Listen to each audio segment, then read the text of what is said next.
You know what's worse than losing your parents?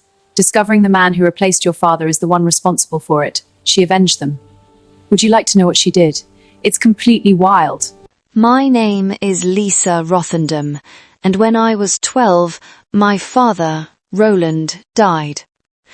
They said it was an accident at work, slipped and fell from an 8-story building at his construction site. Dad was a manager, very experienced and extremely careful person, so it came as a shock to us all to hear he slipped and fell. Even his colleagues couldn't believe it. Dad's colleague, Mr. Patterson, pulled Mum aside at the funeral while I eavesdropped. Susan, I don't have proof yet, but I think someone might have pushed Roland. Someone who wanted his position, maybe. He's the most careful person I know. He couldn't have just tripped. I was 12. I didn't completely understand what all that meant, but I never forgot. Every single day for 16 years, I walked past that building on my way to school and then work. A memorial to the father someone stole from me. 8 months after Dad passed, Declan Moore started showing up. He was Dad's best mate, always around when we were growing up. Barbecues, holidays, watched Arsenal Football Club matches with Dad at ours. He was family. He brought gifts, helped with bills, drove me to school when Mum was working. Just helping out my best mate's family, he'd say. Some nights he slept over, in the living room and the couch. It was harmless. Then one night, 10 months after Dad's death, I heard noises from Mum's room. I thought she was crying again, barged in to comfort her. Declan was in bed, with Mum, cuddling, their clothes on the floor. I was 13, confused, hurt. Mum? She looked guilty. Lisa, sweetheart, I'm so sorry you had to see this. I'm so lonely. I miss your daddy too much. Declan makes me happy. Your dad would want me to be happy. Would he? I asked, naively. Declan brought me presents, lots of them. Video games, beautiful dresses, chocolate. I wanted Mum to be happy, so I accepted it. Biggest mistake of my life. At 15, I started noticing Declan started touching me in inappropriate places. Accidental brushes against my breasts, hands on my waist that lingered too long. Uncle Dec's just being playful, darling. You know he's a funny person, Mum said when I mentioned it. That stopped for a while, then started again. At 16, he'd enter my private space without knocking. Oh my goodness, I'm so sorry, Lisa. I was calling you, but you didn't answer. I was concerned something had happened. I literally sing in the shower. There's no way in the world he didn't hear me. I woke up a couple times, sensing a presence in my room. Thought I'd dreamed it. At 18, I woke up to find him in my room, behaving completely inappropriately. His freaking hands on me. I screamed, left the bed immediately. What are you doing? Lisa, please, I have feelings for you. I've always had these feelings. I can't help it anymore. What? This is wrong. This is so wrong. Mom! I rushed out of my room, looking for Mom. She wasn't home. I ran, grabbed my phone, went to my best friend Rosie's house 3 streets over. Called Mom, no answer. Called again, and again. For 2 days, nothing. Now I'm getting really worried. Then Declan filed a missing persons report. A week later, they found Mom, near Thornton Lake. She had been harmed. The investigation revealed terrible things. Declan appeared devastated, at home, at her funeral, but something didn't feel right about his behavior. He held me. We'll get through this together, Lisa. I felt uneasy. I almost vomited, but I remained composed, grieved Mum.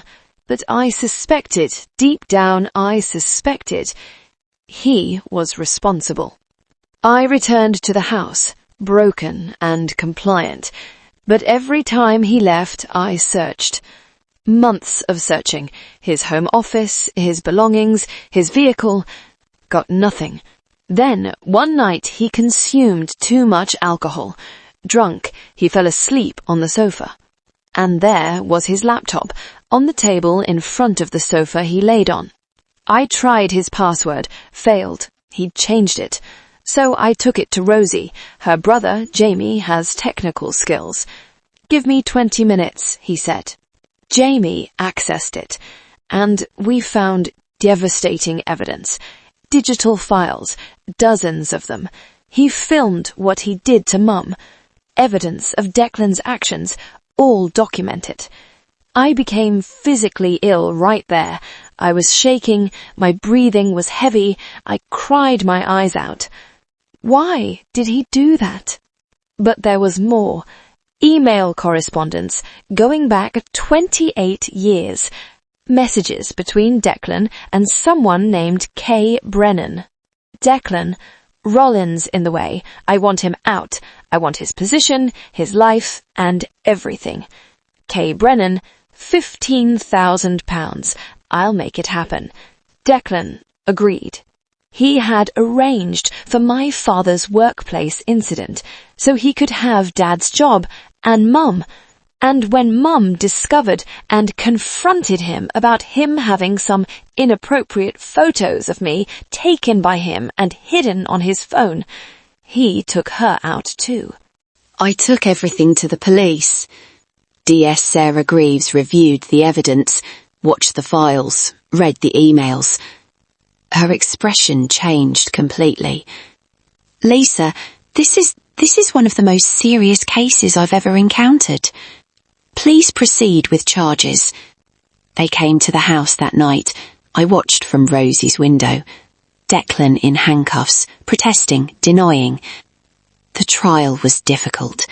The evidence was presented to the court, carefully reviewed by the jury. Declan's legal team tried to challenge everything, claimed the evidence was fabricated. Then the forensic digital expert testified. These files were created on the defendant's devices. Metadata confirms dates, locations, originating sources. There is no indication of tampering. I testified, calmly, clearly. Declan Moore orchestrated my father's workplace incident to advance his career and pursue my mother while she was grieving. He behaved inappropriately toward me from age 15, and when my mother discovered it, he harmed her. He filmed what he did to my mum, because he believed he wouldn't face consequences. Declan showed emotion, pleaded. The jury deliberated 47 minutes. Guilty, 2 counts of causing death, inappropriate conduct with a minor, conspiracy. Life sentence, no parole for 35 years. I visited him once. HMP Belmarsh. Maximum security. He looked diminished, defeated. "Lisa, please forgive me. I'm sorry. I was unwell. I need help. I cared for your mum." "Shut up." I leaned forward. "You didn't care for my mother. You manipulated her, just like you tried to control me. But here's something you should know." I showed him documentation. "Hey, Brennan, the person you paid to cause my father's incident. He's been cooperating with authorities for 6 years, testified in other cases. I located him, provided your emails. He's testified, given a complete statement. Your 35 years? Extended. You're receiving an additional life sentence, consecutive. You'll spend your remaining years here, Declan." His composure broke completely. Very messy. He kept saying, "Why? Why would you do that? I'm already here." "Because 35 years wasn't sufficient for what you did to both my parents and to me for 3 years. I wanted to ensure complete justice. That's what you deserve. Now you'll see nothing but these walls, forever." I stood and left. Declan's appeal was denied. He'll be 112 before he's eligible for parole. He'll never reach that. I'm 32 now, married to a good man, 2 children. I named my son Roland, after the father Declan took from me. And every year on Dad's birthday, I take my son to that construction site and other high-rise buildings my dad built. Your granddad built things, love. He made the world beautiful and better. And the person who harmed him, he's serving justice. That's what accountability looks like. Declan thought he was untouchable. Thought I was powerless. But I'm Roland Rothendam's daughter. And I honored what he started. Building a better world. By ensuring the person who destroyed ours faced complete justice.